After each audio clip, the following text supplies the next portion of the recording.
Yo everyone, welcome back to another YouTube video. As in today's YouTube video, we're going to be discussing the underrated perk for killers in Dead by Daylight. Now, we're playing as clown, we're on Badahan Preschool, we've scratch marks everywhere. And here we go, we've got Jane Romero. Oh, we've got the whole gang here, let's go! Ho ho! Alright, we've got an easy hit in here on this survivor. Blood Favour is activated. And you see, I want to talk about this Blood Favour perk. Now, we got a hit on David because he couldn't pull the pallet down. He knew he couldn't pull it down, so we got a good hit. Now, you see, that's all down to Blood Favour being activated. And we were allowed to utilise our hits on these survivors, and it immediately leads to a down to David King. Now, you see, an awful lot of people are saying this perk is garbage. All someone has to do is go find that totem, blow it, and that's it. It's gone. But let me add another similarity into the equation. You see corrupt intervention? It's just gone, yeah?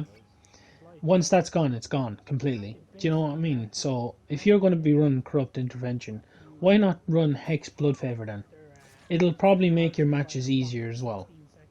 Now, obviously, when you get into the higher rank lobbies, survivors will cleanse totems, but they might not cleanse the totem that you have. That's the thing, like, you could have multiple totems, and they mightn't find that particular Hex Blood Favour totem until the very last moment, you know? So I believe this is a good perk. It allows us to get early downs, and it's just all well-rounded perk. Now, Jane's just slapping us with pallets, and she's flashlighting us. I hate being flashlighted by survivors. It just, oh, it's so annoying. Okay, Jane, you want to play? Bang. We hit Jane there now. She ran off. She would have dropped that pallet if she could have, but we ended that loop. I feel like Hex Blood Favour ends good loops. If you can hit a survivor in a good loop, boom, you're sorted. You have them. Jane knew that pallet was blocked. Now she's trying to find another pallet so she could loop me. Now, she seems to be doing good. She's losing us. We're losing track of her. Here we go. We found her again. She's trying to look for a pallet. Clearly she doesn't know the map well. Good dodge, but it allowed me to catch up with her. And we get her on the ground. That's going to be a good hook. Now, Blood Favour's on a timer. It still has a timer to be used. So we need to wait until that cools down. But you see, I feel like that perk helped us get an early down on David King, which is good. If you can get an early down on survivors early on in the game is looking really good for the killer. And they haven't popped a gen yet, which is good. And we've popped Goes the Weasel in case anyone... now, we've just seen that, see that little noise down there? I feel like someone just blew that gen accidentally. Scratch marks everywhere. Where's she? Scratch mark ended at the locker. Yeah, we kind of knew she was going to be in the locker, to be honest, because, come on, if you're going to leave scratch marks going to a locker, the killer's obviously going to know that you're in a locker, you know? So if you're any survivors out there that are new to the game, don't run into lockers and leave scratch marks following you into the locker. Unless you've head on, then yes, do it, because then you'll head on the killer. Barbecue and chili activated. We see 3 survivors. One's going for the gen in the middle, so we decide to go and see if we can take them out. Blood Favour is active. There's no exhaustion on it at the minute, so we've got a good. Who's the survivor? It is David King. Alright, David, let's go. You want to wrestle? Let's wrestle. We hit him. He couldn't drop that pallet. The entity blocked that pallet, which meant that he couldn't actually stun us, which was good, because now we get to chase him. He dropped the pallet. Don't drop pallets too early against the killer. Any killer, because that literally is what will happen to you, is that you'll have no pallet. I don't know why he ran away from the pallet, because I didn't break it. I saved it. So he could have utilised that and just basically looped me for a good few minutes, but he didn't. It was a mistake on his end. We see the 2 survivors down to our left. We decide to break the pallet and reload our bottles. Now we know that these 2 survivors are down here. We make an assumption that they're still going to be down here. We decide to go to the basement, well, underground, and there's no one down here. We decide to hit the gen pop because it's just about done. And David had just been saved from the hook, which is not too bad because that means he's down. It means next time we get him, second phase. Okay, scratch marks, Jane Romero. Of course, Jane. Try here with these bottles. She's doing good to keep moving. Oh, what was that bottle? Come on, dude. Right, we hit her, we get a good hit, the entity blocks the pallet. Now, let's go. Okay, so there's a bit of a delay there with her vaulting out that window. I think she was waiting for me to come around the corner so she could stun me with the Killer Shack pallet, but because we have Hex Blood Favour, it literally stopped her from using that pallet and stunning us. And in the outcome of it, she slow vaulted through the window and we were able to get a knock. Now that's what you want. You want to actually get good knocks. There's another hook. Easy, simply because we have Hex Blood Favour. It's been utilised really well here. David got hit. Well, David should have got hit. But hit him on top of the head with the bottle anyway. We're chasing this survivor now. But we decided to leave because we have to utilise our Pop Goes the Weasel on Jen. That's just nearly done. Break this pallet because this is an endless loop if someone's really good at looping. And we now know Jane got off the hook. Jane's fully healed. We're getting her hitting her, so she's injured.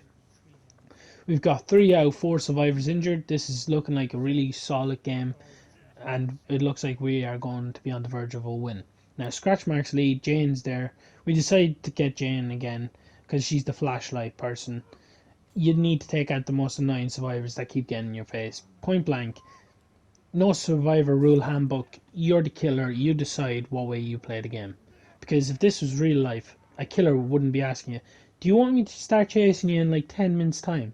"Yes, please, thanks. And could you cook me dinner as well, please?" No, a killer would absolutely butcher you straight on the spot. Do you ever see the likes of the Halloween movie? He don't talk. He just murders. Do you know? So we were able to get another hook on Jane.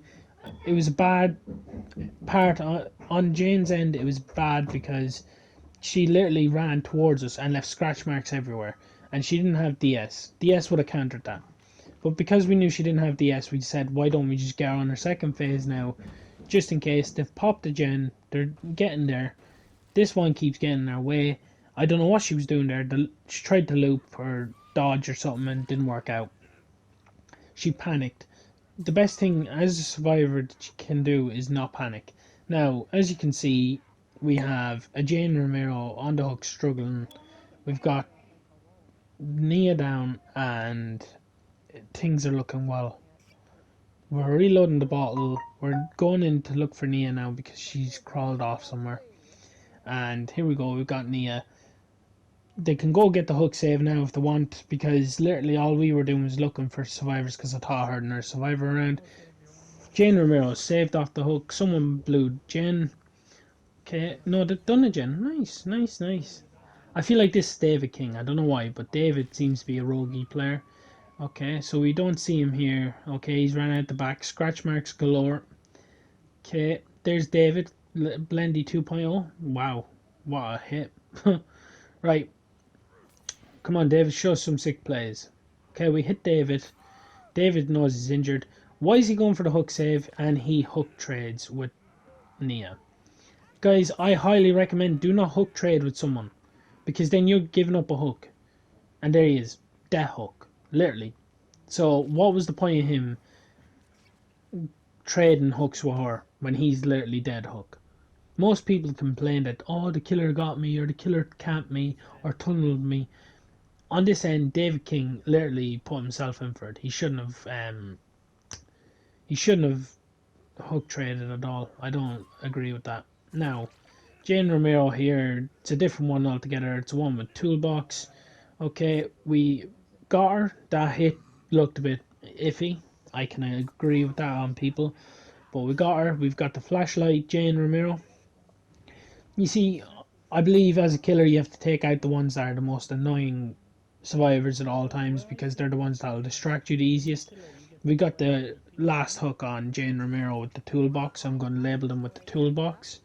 Now we're going looking for the last 2 survivors. This is where endgame really gets rough, because when you knock a survivor, the other survivor is more than likely camping hatch. Okay, scratch marks everywhere. This is Jane Romero, I'd imagine, or if it's not, then it's someone else. It's the Nia.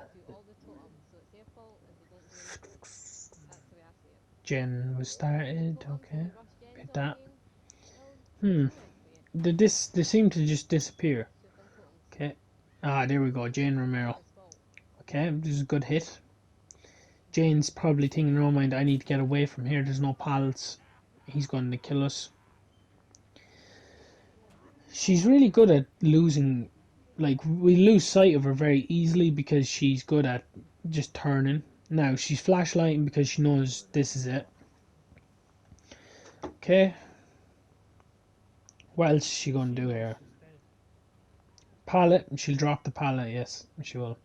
Now, we'll fake, try mind gamer. Nope, she's not falling for it. She fell for that one. And there you go, GG's. We were able to mind game her enough to think that we were coming around to attack her, so she vaulted the pallet, but we ended up walking backwards and hitting her. Now, this other survivor now is somewhere. I think they're going to be camping hatch. Honestly, it could be that way now. They've just vaulted. I don't know why they fast vaulted, but it makes no sense because what's going to end up happening now is I know where they are. And whoa, ho, she ran the complete wrong way. She must have thought I was going to drop down where she vaulted. No, I'll always go the opposite way of where you vaulted. I'll go and come the other way because I think you're going to be coming out my way then. And that's what happened. We bumped into her because she thought she'd fooled us to go to the opposite end. Now we get the hook on her and she's only in second phase. Ouch. Jane Romero here hasn't moved. I think it's because she knows she's lost the match. And here we go for the final hook. This is GG's easy, wrapped up game. Everything went well. We utilised the pop, we utilised the barbecue. The corrupt, we got an early hook out of corrupt, but also thanks to the pairing of Blood Favour. So guys, if you haven't used it, give it a good use. Use it for a couple of games. I'm telling you now, you won't be disappointed. And if you do go and enjoy this video, do hit that like and subscribe button. Peace.